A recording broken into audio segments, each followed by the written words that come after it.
Ассалаумағалейкум жақсыларым, қалайсыздар, амансыздар ма? Бүгін, яғни 2 қазан 2023 жылы Теміртау қаласының мәслихатының 8-ші шақырылымының 9-ші сессиясы болды. Күн тәртібінде қала әкімі Тәуірбеков Ораз Қайсауылының депутаттары алдында атқарылған жұмысына есеп беруі болды. Бір сағаттай әкімнің есеп беруін тыңдадық. Одан соң атқарған жұмысына көңіліміз толатынын айттық, қанағаттанып есебін қабылдадық. Есепті тыңдап болған соң депутаттардың өзінің ұсыныстары мен сұрақтарын қою болды. Мен де әкім және оның орынбасарларының алдында бірнеше өзімнің ұсыныстарымды айттым. Атап айтсақ, бірінші ұсынысым 68-ші квартал, АББ кварталы және 9-шы А микрорайондарында бірде-бір балабақшаның жоқтығын.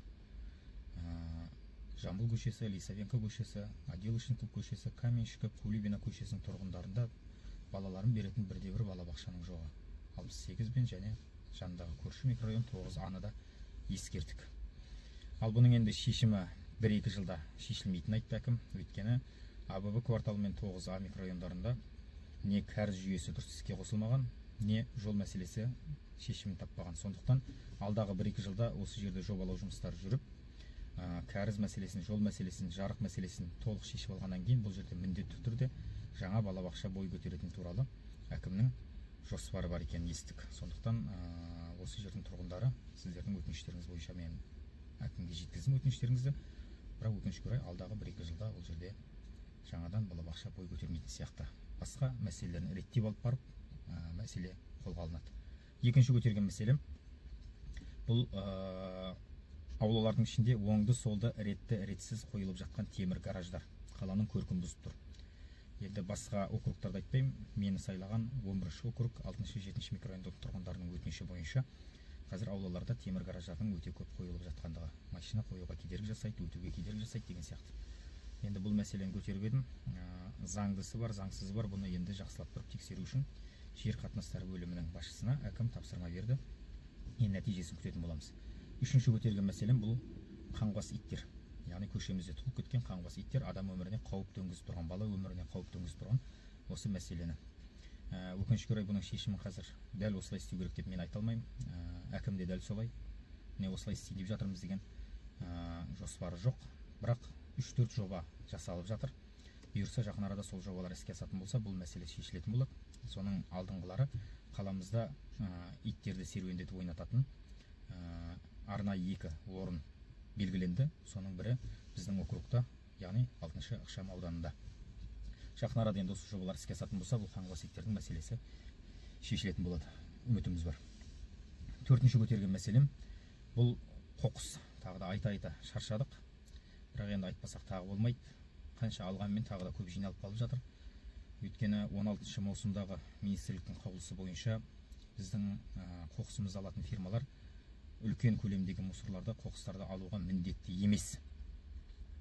Енді бұл бойынша осыны алатын арнайы компаниямен келісім шарт жасасып, 50 миллион теңгенің тендері ойнатылды. Бірақ өкінішке орай 4 рет ойнатылса да ешкім шыққан жоқ. Өйткені қоқыстың көлемі өте көп, ақша жетпейді деген. Сонымен осы 4-ші ойнатуында бір фирма енді келісімге келді. Бұйырса осы кісілермен келісім шарт жасалғаннан кейін осы қоқыс мәселесі шешілетін болады.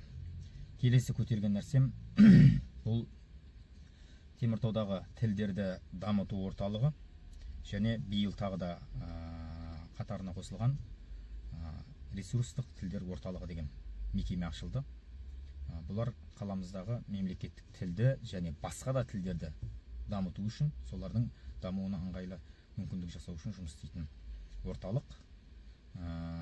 Әкімнің есебінде мына нәрсе айтылды: 688 адам, яғни басқа жылдарға қарағанда 38%-ға мемлекеттік тілді үйренушілердің саны артты деп. Бірақ мен енді бұл жерге көңілім толмайды. Неге 688 адамның тіл орталығында білім алды деген сертификаты бар шығар, бірақ қазақ тілінен білімі жоқ.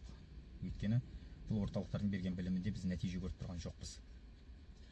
688 адамның ішінде біреуі мемлекеттік тілде сайрап кеткен болса, маған көрсетсін. Ондай адам жоқ. Сондықтан көңілім толмайды. Неге көңілім толмайды? Өйткені тіл үйрету орталықтары көбіне у-шу басым болатын сауда үйлерінде орналасқан, сауда орталықтарында орналасқан.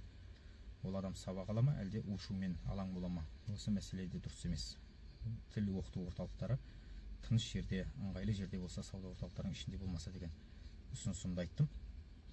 Әкім бұл ұсынысыммен толық келісетіндігін, мынау нәтижемен ол кісінің де көңілі толмайтындығын айтты, және болашақта осы тіл мәселесі, оның ішіне мемлекеттік тілді дамыту, оны түсіндіру жұмыстары әрі қарап өзінің деңгейінде жүре беретіндігін айтты. Әзірге осы, болашақта осылай жұмыс істей береміз, және оның нәтижелі болуына бірге атсалысатын боламыз. Сіздермен бірге болған Теміртау қаласының мәслихатының 11-ші округтен сайланған депутаты Нұрмахан Нұрхан Әлиұлы.